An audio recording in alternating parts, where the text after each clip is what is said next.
दाल चावल खाने वाली 5 बहुओं की कहानी। राजस्थान के एक छोटे से गांव में ठाकुर बलदेव सिंह का बड़ा हवेलीनुमा घर था। ठाकुर साहब की प्रतिष्ठा पूरे गांव में थी। उनके 5 बेटे थे, जिनकी शादी हो चुकी थी, और अब घर में 5 बहुएं भी थीं। यह घर संयुक्त परिवार की परंपरा का पालन करता था। घर में अनुशासन, नियम और मर्यादाओं का विशेष ध्यान रखा जाता था। ठाकुर साहब और उनकी पत्नी बड़ी ठाकुराइन घर के सभी फैसले लेते थे। घर के बड़े से आंगन में सुबह से ही हलचल रहती थी। नौकर चाकर अपने काम में लगे रहते, बहुएं चूल्हे के पास व्यस्त रहती और बच्चे आंगन में खेलते। लेकिन इस घर की सबसे अनोखी परंपरा थी बहुओं का भोजन अलग होना। बहुएं केवल दाल चावल ही खा सकती थीं, जबकि घर के बाकी पुरुष, बच्चे और मेहमान स्वादिष्ट पकवानों का आनंद उठाते थे। घर में 5वीं बहू संध्या की नई नई शादी हुई थी। वह एक पढ़ी लिखी, समझदार और आत्मनिर्भर लड़की थी, जो शहर में पली बड़ी थी। जब वह इस घर में आई, तो उसने बहुत प्रेम और स्नेह पाया, लेकिन एक परंपरा देखकर हैरान रह गई। पहले दिन जब संध्या ने ससुराल में पहला खाना खाया, तो उसने देखा कि उसके लिए और बाकी बहुओं के लिए केवल दाल और चावल परोसे गए थे, जबकि बाकी सब्जियां, पूरी, मिठाइयां और अन्य स्वादिष्ट व्यंजन सिर्फ पुरुषों और बच्चों के लिए बनाए गए थे। संध्या आश्चर्य से, दीदी, हम लोग भी वही खाना क्यों नहीं खाते जो बाकी सब खा रहे हैं? बड़ी बहू सुनीता धीमे स्वर में, यह इस घर की परंपरा है बहू, हमें सवाल करने की इजाजत नहीं। संध्या गंभीर स्वर में, लेकिन ये तो अन्याय है। मंझली बहू रेखा थोड़ा डरते हुए, हमने इस पर कभी सवाल नहीं किया संध्या, ये हमेशा से ऐसे ही चलता आया है। संध्या आश्चर्य से, लेकिन क्यों? क्या हमारी मेहनत घर के बाकी लोगों से कम है?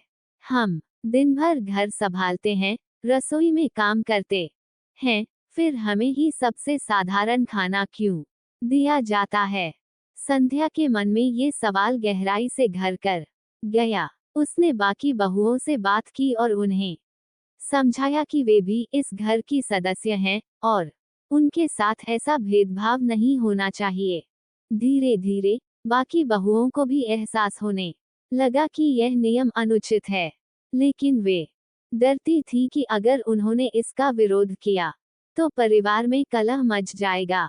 एक दिन संध्या ने हिम्मत करके अपनी सास बड़ी ठाकुराइन से बात करने का निश्चय किया। संध्या आदरपूर्वक, मां जी, मैं आपसे एक बात पूछना चाहती हूँ।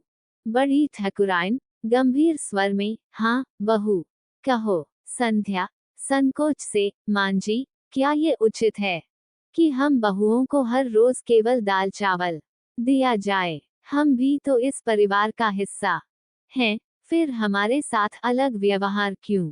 बड़ी ठाकुराइन थोड़ा नाराज होकर, ये हमारे परिवार की परंपरा है बहू। एक बहू का धर्म है कि वह त्याग और सहनशीलता से घर चलाए। बहुओं को सादगी में रहना चाहिए। संध्या धैर्य से, लेकिन त्याग सिर्फ बहुओं से ही क्यों अपेक्षित है? अगर यह परिवार के लिए अच्छा है, तो सबको यही खाना खाना चाहिए। बड़ी ठाकुराइन चुप हो गईं।